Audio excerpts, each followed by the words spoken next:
दोस्तों, दिल्ली के चुनाव में आम आदमी पार्टी की ऐतिहासिक जीत हुई है। ये आप लोगों की वजह से हुई है, दिल्ली की जनता की वजह से हुई है। इसके लिए मैं आपको सबसे पहले बधाई देना चाहता हूँ।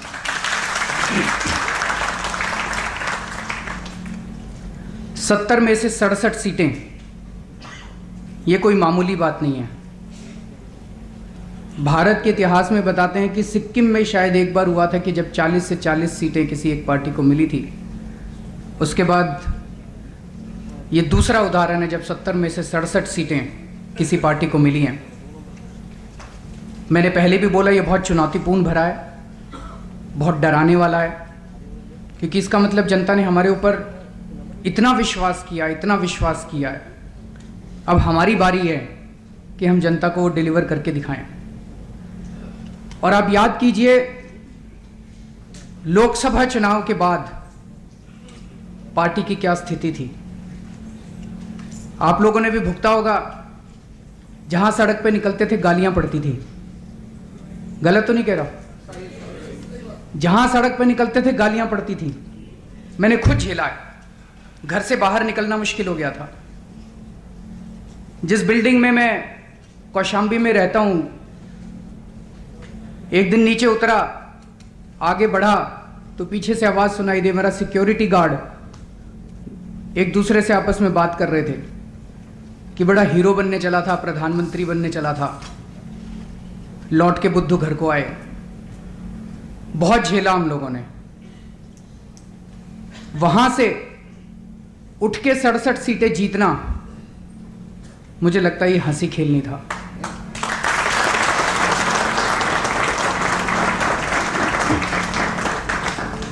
जनता के विश्वास को दोबारा जीतना ये कोई छोटी बात नहीं थी, लेकिन आप लोगों ने ठान लिया और आप लोगों ने करके दिखाया। इसके लिए मैं बधाई देता हूं आप लोगों को। और अभी हमारी सरकार का शपथ ग्रहण भी नहीं हुआ था कि हम लोगों ने काम करना शुरू कर दिया। रात दिन काम कर रहे हैं हम लोग। मैं आपको पूरे दावे के साथ कह सकता हूं, मुझे अपने एक एक विधायक के ऊपर बहुत गर्व है।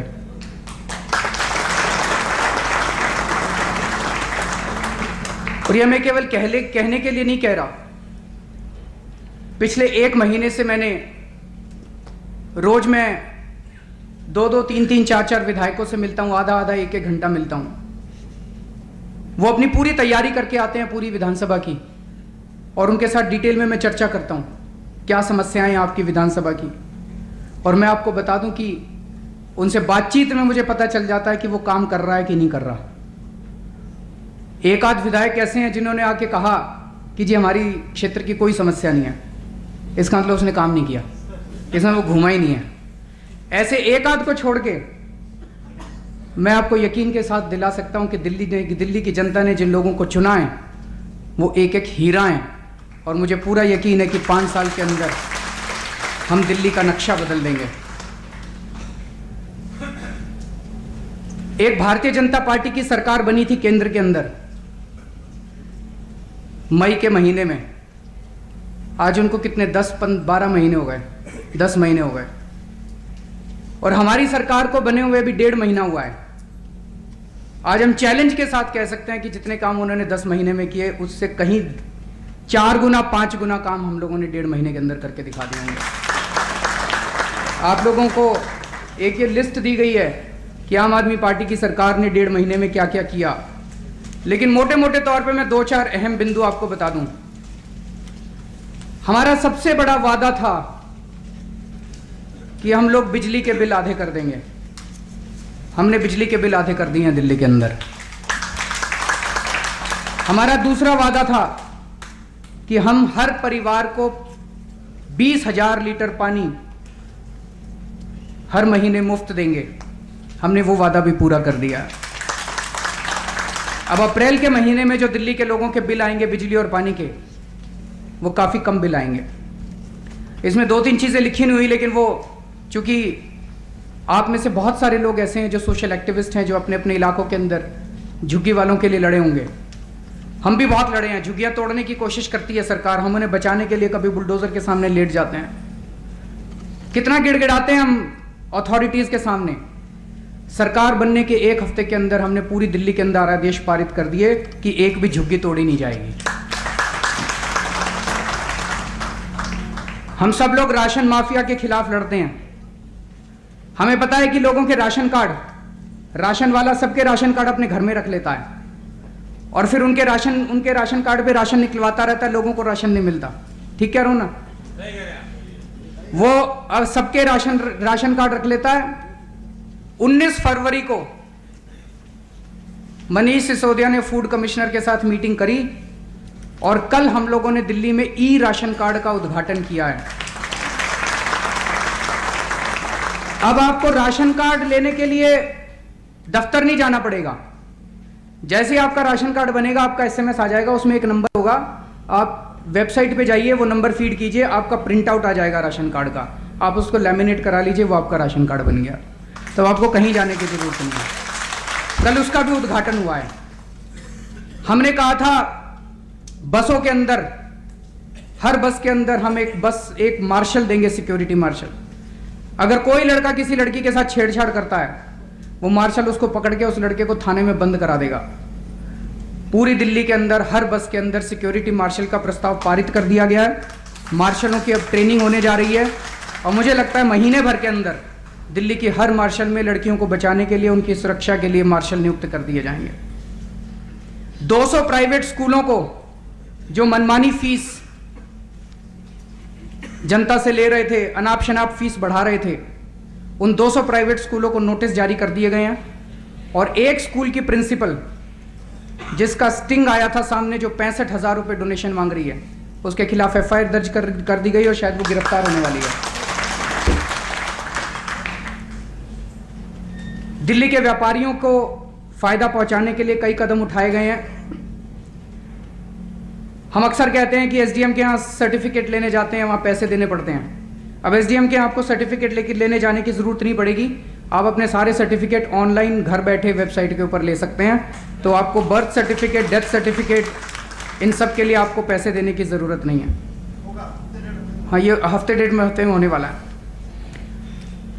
दिल्ली के अंदर जब हमारी सरकार बनी, मुझे लगता है 1000 से भी कम लोगों को ई रिक्शे के लाइसेंस दिए गए थे। 600 ई रिक्शे के लाइसेंस दिए थे पिछली सरकार ने 6 महीने के अंदर।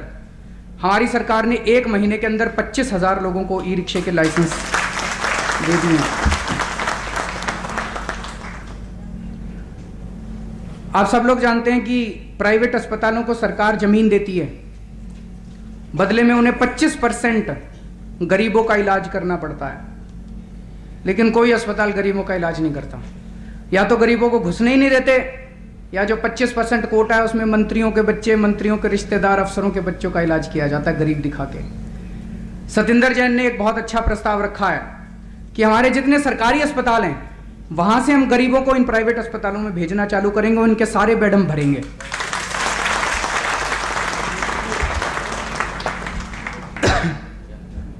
इस तरह के ढेर सारे चीजों के ऊपर आम आदमी पार्टी की सरकार काम कर रही है।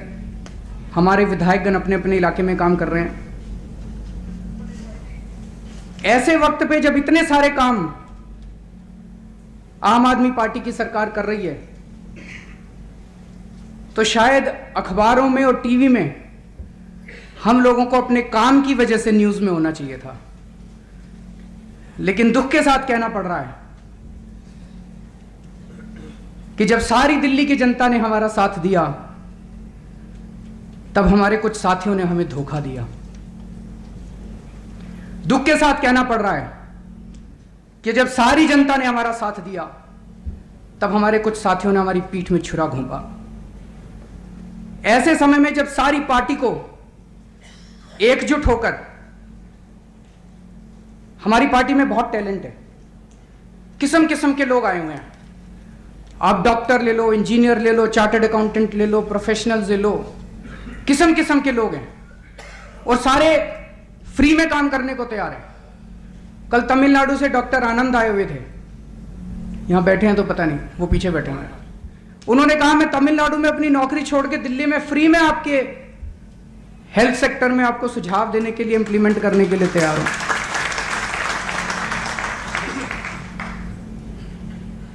जब दिल्ली की जनता ने हमें इतना भरोसा दिया, मुझे लगता है हम सब लोगों को मिलकर दिल्ली को एक मॉडल शहर, मॉडल राज्य बना देना चाहिए था पूरे देश का। पूरे देश के अंदर लोकसभा चुनाव के बाद, लोकसभा चुनाव में बीजेपी की बहुत बड़ी जीत हुई। उसके बाद बीजेपी एक के बाद एक राज्य जीतती गई। लोगों को लगने लगा कि बीजेपी का रथ कोई नहीं रोक सकता। दिल्ली की जनता ने बीजेपी का रथ रोक के दिखा दिया था। पूरे देश में भारी उत्साह हुआ था दिल्ली की जीत के बाद। पूरे देश के अंदर एक ऐसा माहौल हो गया था कि बीजेपी को भी रोका जा सकता है, बीजेपी का रथ भी रोका जा सकता है। और मैं आपको बता दूं, हमारे सूत्रों के मुताबिक, आपके भी अपने सूत्रों के, कांग्रेस और बीजेपी बुरी तरह से घबरा गई थी। दिल्ली के चुनाव के बाद दोनों पार्टियां हिल गई थी कि ये क्या हो गया, 70 में से 67 सीट आ गई, ये क्या हो गया। लेकिन उन्हें ज्यादा दिन चिंता करने की जरूरत नहीं पड़ी। उनका काम हमारे अपनों ने ही कर दिया। मैं ये सोच रहा था, पिछले 1.5 महीने में जो कुछ हुआ, उसका फायदा किसको मिला? क्या केजरीवाल मजबूत हुआ? क्या आम आदमी पार्टी मजबूत हुई? क्या प्रशांत भूषण मजबूत हुए? क्या योगेंद्र यादव मजबूत हुए? इससे क्या इंटरनल डेमोक्रेसी आ गई? स्वराज आ गया? हम सब बदनाम हुए। मुझे लगता है जो कुछ भी 1.5 महीने में हुआ, दूसरी पार्टियों को लगेगा कि यार अगर इसी को इनर पार्टी डेमोक्रेसी कहते हैं तो तौबा तौबा इस इनर पार्टी डेमोक्रेसी से। अगर इसी को स्वराज कहते हैं तो भगवान बचाए इस स्वराज से। इससे किसको फायदा हुआ? इससे मोदी को फायदा हुआ। गलत तो नहीं कह रहा? इससे किसको फायदा हुआ? इससे बीजेपी को फायदा हुआ, इससे कांग्रेस को फायदा हुआ, इससे अंबानी को फायदा हुआ। मैं आज तक चुप था और मैंने बाहर कुछ नहीं बोला। आप लोग अपने हैं, इसलिए मैं आज आप लोगों के सामने कुछ बातें कहने की इजाजत चाहता हूं। आप सब लोग मेरे अपने हैं, मैं आप लोगों के सामने अपनी कुछ व्यथा रखना चाहता हूं। जो कुछ ये लड़ाई हो रही है, हमें समझना पड़ेगा ये लड़ाई सिद्धांतों की है या महत्वाकांक्षाओं की है। और ये पिछले 1.5 महीने से नहीं हो रहा, पिछले 1 साल से षड्यंत्र रचे जा रहे हैं। मैं कुछ कड़वी बातें कहूंगा, मैं पहले ही माफी मांगता हूं, अक्सर मैं ऐसी बातें करता नहीं हूं, लेकिन बहुत सारे लोग मुझे कह रहे हैं कि मुझे अपनी बात रखनी चाहिए। पिछले 1 साल से यह सब हो रहा है।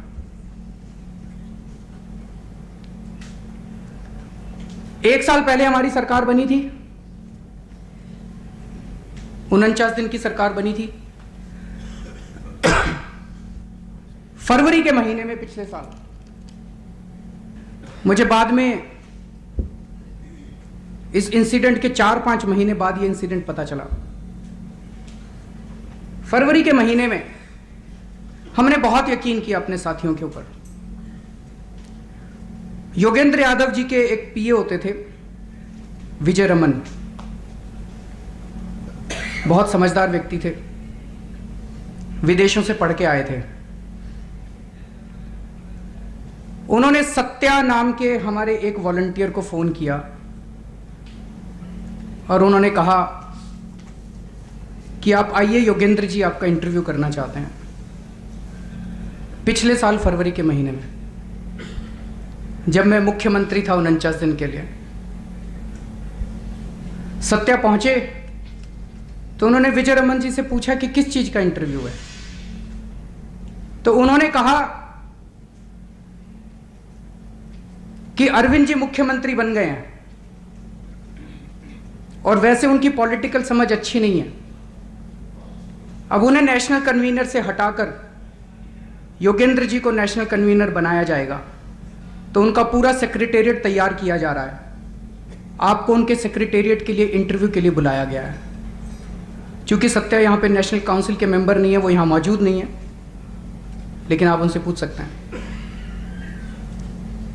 लोकसभा के चुनाव खत्म हुए और मुझ पर खूब हमले किए गए, अपनों ने हमले किए। मुझे ईमेल लिखते थे और ईमेल लीक कर देते थे। मेरी पर्सनालिटी पे हमले किए गए, मेरे व्यक्तित्व पे हमले किए गए, मेरे नेतृत्व पे हमले किए गए, मेरी कार्यशैली पे हमले किए गए। जून के पहले हफ्ते में शायद हमारी राष्ट्रीय कार्यकारिणी की जंगपुरा में मीटिंग हुई। ये कई अखबारों में छपा, बात उठी कि मैं वहां पे टूट गया था, मैं वहां पे बहुत रोया। ये बात सच है। बहुत सारी चीजें मैं बर्दाश्त नहीं कर पाया और मैं वहां टूट गया।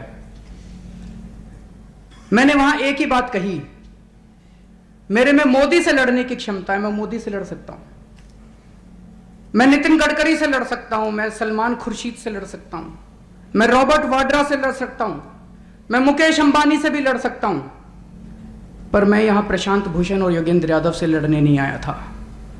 यह लड़ाई मैं नहीं करना चाहता। और ये कह के मैं वहां से बाहर निकल गया। मैं घर आया और घर में मैंने अपने परिवार वालों से उस रात को बात की और मैंने तय किया कि अब मैं राजनीति नहीं करूंगा, मैं राजनीति छोड़ दूंगा,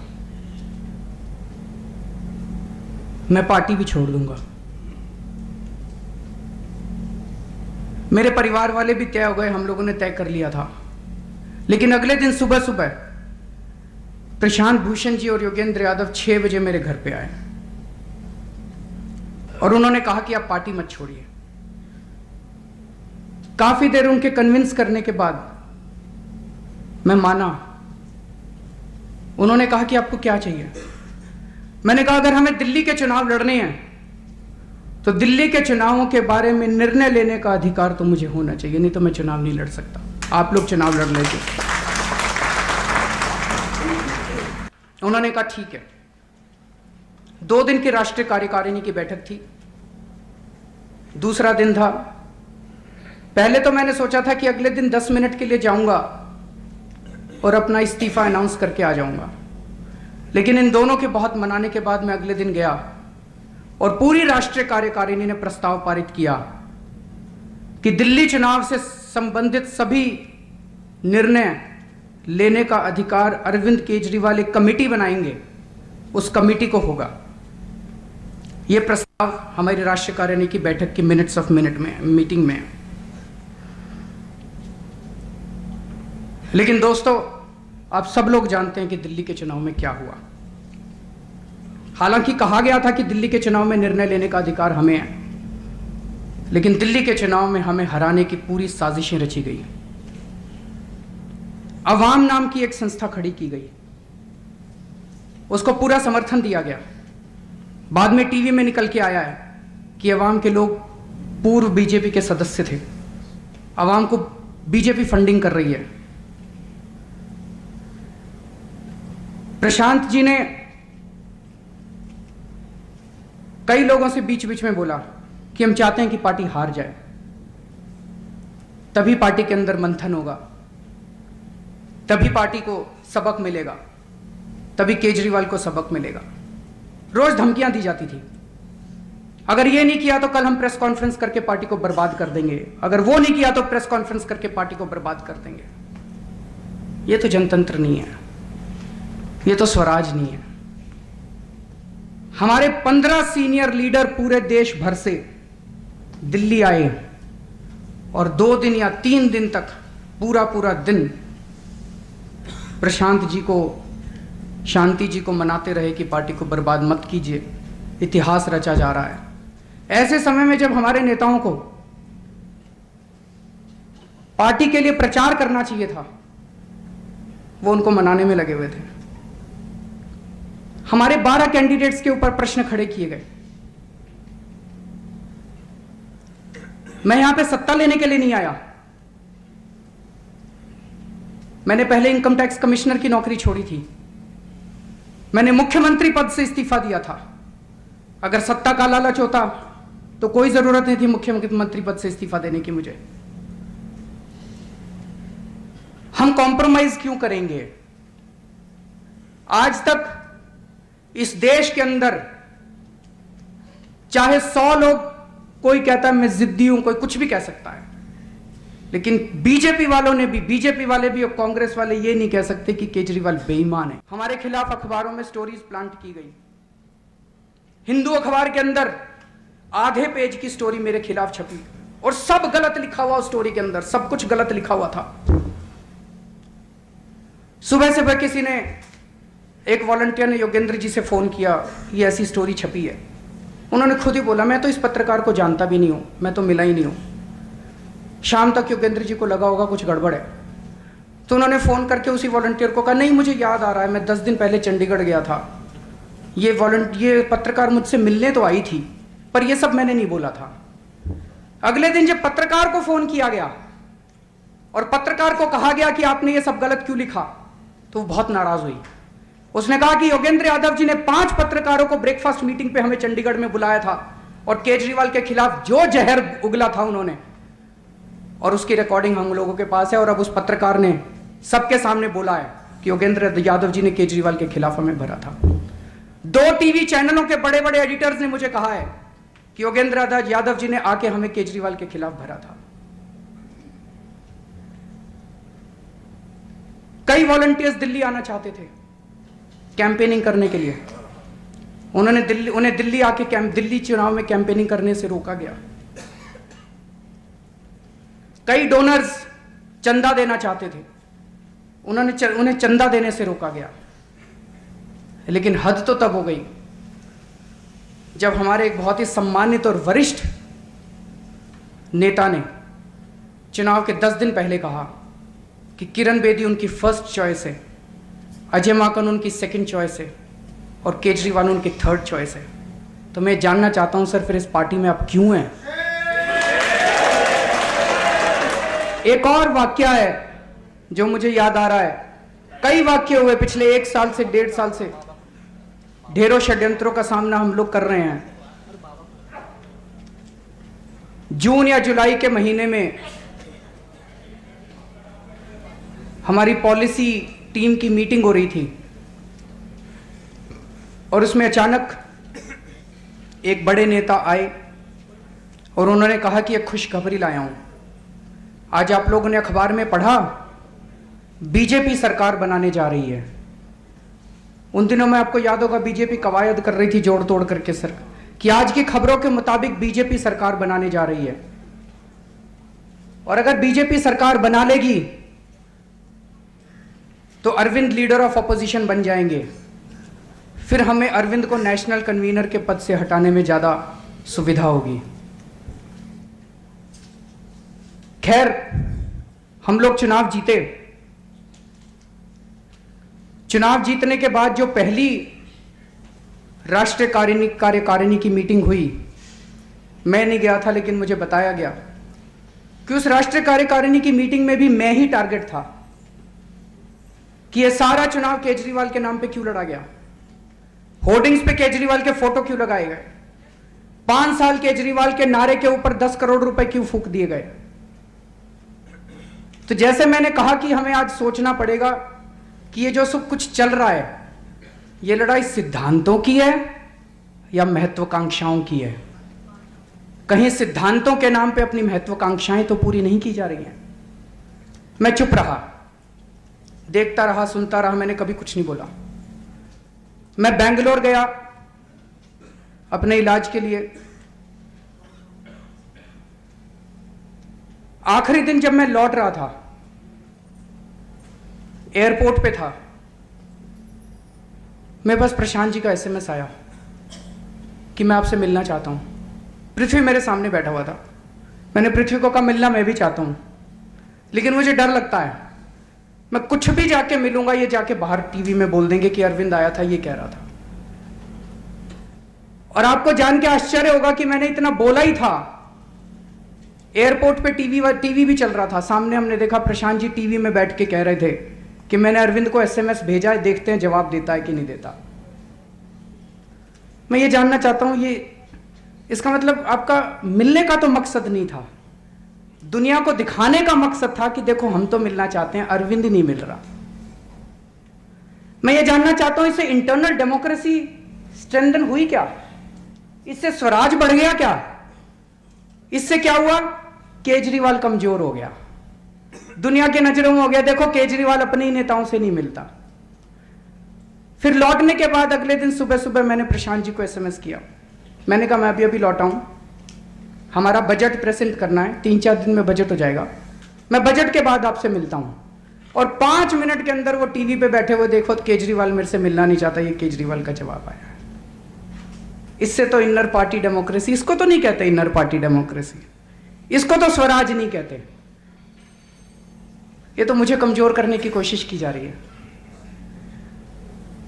ये तो पार्टी को कमजोर करने की कोशिश की जा रही है। खैर मैं बैंगलोर से लौटा, 7:30 बजे मेरी फ्लाइट रात को पहुंची, 9 बजे मैं घर पहुंचा।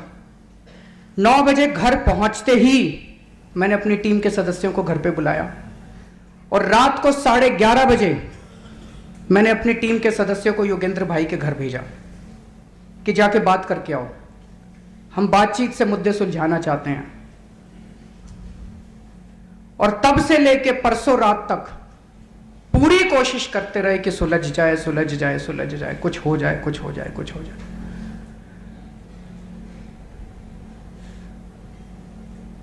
उन्होंने पहले कहा कि ये 5 मुद्दे हैं हमारे, ये 5 मुद्दे मान लो तो हम पार्टी छोड़ दे, हम सारे पदों से इस्तीफा दे देंगे।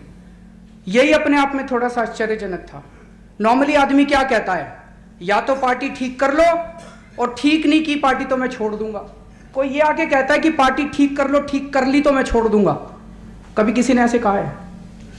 तो दिखावा था, दुनिया को दिखा रहे थे कि हम तो सिद्धांतों की लड़ाई लड़ रहे हैं जी। उन 5 पॉइंट्स में क्या क्या थे?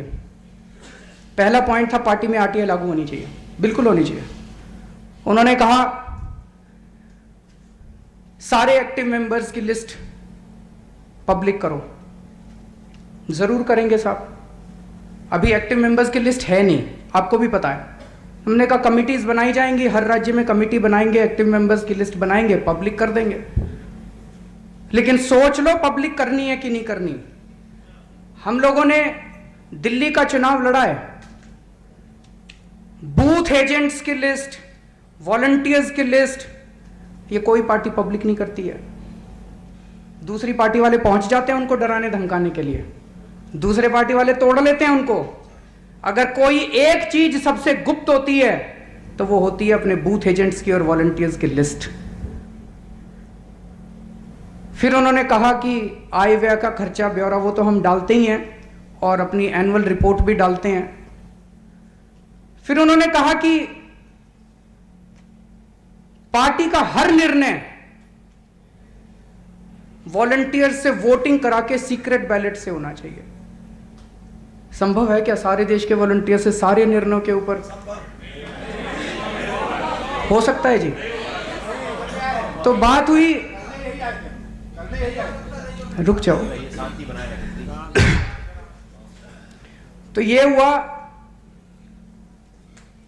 कि भाई जो भी निर्णय है वेबसाइट पे डाले जाएं और एक प्लेटफॉर्म क्रिएट किया जाए जिसमें जो भी सुझाव देना चाहे दे, और उन सुझावों को स्टडी करने के लिए कुछ स्तरीय कमेटी बना दी जाए जो कि देखे जो जो अच्छे अच्छे सुझाव आए हैं उन सुझावों के ऊपर गौर करके उस पर लागू किया जाए।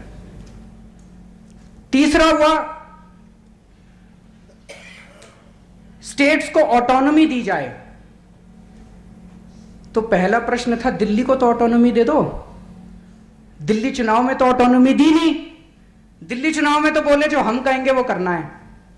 टीवी में तो ये लोग कह रहे थे स्टिंग फर्जी है, स्टिंग में कुछ नहीं है, अरविंद ठीक है, अरविंद हमारे नेता हैं, और अंदर ईमेल लिख के कह रहे थे इसकी जांच कराओ। जांच कराने में मेरे को कोई वो नहीं है, मेरी सारी जांच करा लो। लेकिन जिस दिन आप इस जांच को कराओगे अपने लोकपाल से, इसका नतीजा क्या होगा? बीजेपी वाले खड़े होकर कहेंगे केजरीवाल इस्तीफा दे जब तक जांच जारी है। कहेंगे कि नहीं कहेंगे? हम बीजेपी के हाथों में खेल रहे हैं, हम कांग्रेस के हाथों में खेल रहे हैं। पांचवा कुछ और था। पांचवा क्या पॉइंट था? एनई के नए सदस्य बनाए जाए। अब मेरा एक प्रश्न, हमने सारी बातें मान ली, पर मन में एक प्रश्न उठता है। योगेंद्र यादव जी पिछले 1 साल से हरियाणा के प्रभारी थे, वहीं आरटीआई लागू कर लेते 1 साल में, वहां पे वोटिंग कराते। 1 साल में कितनी वोटिंग कराई हरियाणा में? यहां पे हरियाणा के साथी भी होंगे भाई, कितनी वोटिंग कराई? 1 वोटिंग हुई हो पूरे। कुछ लागू तो करके दिखाओ, कुछ करके तो दिखाओ। हरियाणा में लागू कर दो, हम पूरे देश में लागू कर देंगे 5 पॉइंट। करने की मंशा नहीं, 5 पॉइंट मान लिए हमने। उसके बाद इनके आदमी आके कहते देखो जी ये तो बार्गेनिंग के लिए थे, ये तो हम केवल बार्गेनिंग कर रहे थे, हमें हरियाणा दे दो। हमने कहा हरियाणा ले लो। बोले नवीन जयहिंद बड़ा तंग करता है, नवीन जयहिंद को वहां से, हमें नवीन जयहिंद मुक्त हरियाणा चाहिए। हमने कहा नवीन जयहिंद को समझा लेंगे, दिल्ली ले आएंगे, दिल्ली में गांव देहात में लगा लेंगे। फिर पलट गए, फिर बोले नहीं, अगर ये मैसेज जाएगा पूरे देश में कि हमने एनई छोड़ दी और बदले में हरियाणा ले लिया तो बड़ा गंदा लगेगा, तो कुछ सम्मानजनक तरीका निकालो। तो संजय सिंह ने कहा मैं भी आपके साथ इस्तीफा दे देता हूं सारे पदों से। कुमार विश्वास ने कहा मैं भी आप सारे पदों से इस्तीफा दे देता हूं। गोपाल राय ने कहा मैं भी सारे पदों से इस्तीफा दे देता हूं। मनीष सिसोदिया ने कहा मैं भी सारे पदों से इस्तीफा दे देता हूं, आपका सम्मान रह जाएगा। फिर बोले हमारे मुताबिक 7 आदमियों को एनई में डालो, हम उसके लिए भी तैयार हो गए। अंत में मैसेज आया कि हम बातचीत और नहीं करना चाहते, बातचीत टूट गई। तो दोस्तों हमने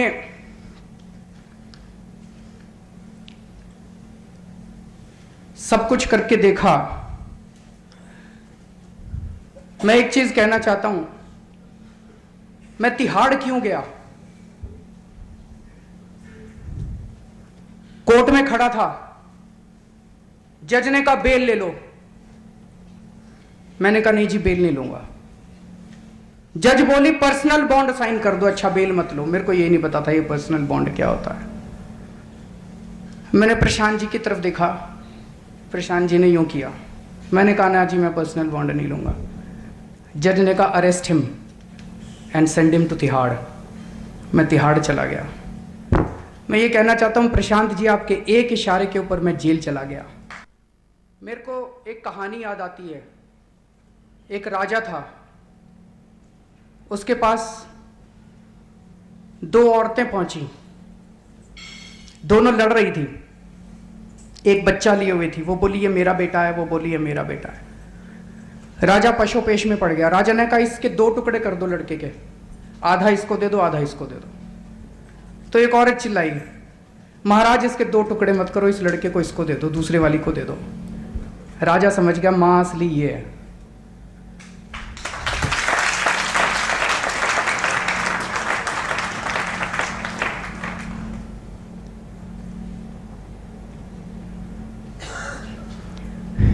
इस पार्टी को हमने जन्म दिया है, अपने खून से सींचा है, अपनी जान दांव पे लगाई है।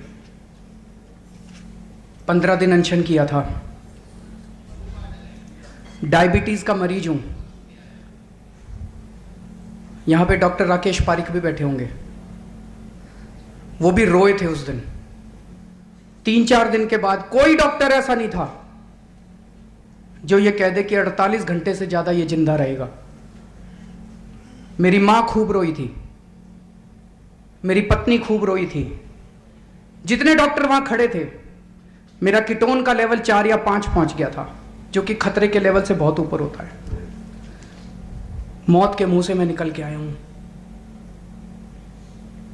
इस पार्टी को हमने अपने खून से सींचा, अपनी जान से सींचा है। मैं ये कहना चाहता हूं इस पार्टी को ले लो आप लोग, इस पार्टी को इस तरह से मारो मत, इसकी हत्या मत करो इस तरह से। मैं इनसे लड़ने के लिए नहीं आया। मेरी लड़ाई भ्रष्टाचारियों से है, बाहर के भ्रष्टाचारियों से है। मेरी लड़ाई इस देश की सांप्रदायिक शक्तियों के खिलाफ है। मैं यहाँ पे योगेंद्र यादव और प्रशांत भूषण से लड़ने के लिए नहीं आया। आज मैं हार मानता हूँ, आप जीत गए। मैं आज इस लड़ाई को ख़त्म करने आया हूँ। मैं और इस लड़ाई में नहीं जीना चाहता। आज आप लोगों को चुनना पड़ेगा। मैं अब इस लड़ाई को, और पिछले 1 साल से जितनी नेशनल एग्जीक्यूटिव की मीटिंग्स हुई हैं, हर मीटिंग के अंदर लड़ाई हुई है, हर मीटिंग के अंदर अवरोध हुआ है। जितनी पीएसी की मीटिंग्स होती थी, हर मीटिंग के अंदर चीखा चिल्ली होती थी। ये इनर पार्टी डेमोक्रेसी नहीं है, ये स्वराज नहीं है। तो मैं आपसे निवेदन करने आया हूं, आज आपको चुनना है। या तो आप मुझे चुन लीजिए या आप इनको चुन लीजिए।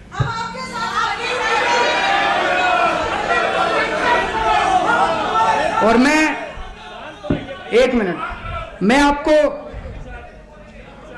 पशुपेश में भी नहीं डालना चाहता।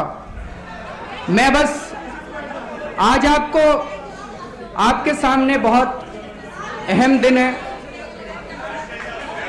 आप या तो इनको चुन लीजिए या मुझे चुन लीजिए। अगर आप इनको चुनते हैं तो मैं आपको पशुपेश में नहीं डालना चाहता। मैं नेशनल कन्वीनर, पीएसी, एनई और नेशनल काउंसिल, इन चारों से मैं इस्तीफा पंकज के पास छोड़ के जा रहा हूं। आप लोगों को तय करना, मैं आपके ऊपर छोड़ के जा रहा हूं। अंत में मैं केवल ये कहना चाहता हूं, जैसा मैंने कहा, मेरी लड़ाई बाहर वालों से है, अपनों से नहीं है। अगर आप लोगों का निर्णय होगा तो मैं एक सामान्य कार्यकर्ता के रूप में, पार्टी के कार्यकर्ता के रूप में, अपनी बाहर वालों से इस देश की भ्रष्टाचारी सांप्रदायिक ताकतों के खिलाफ एक आम कार्यकर्ता के रूप में अपनी लड़ाई जारी रखूंगा।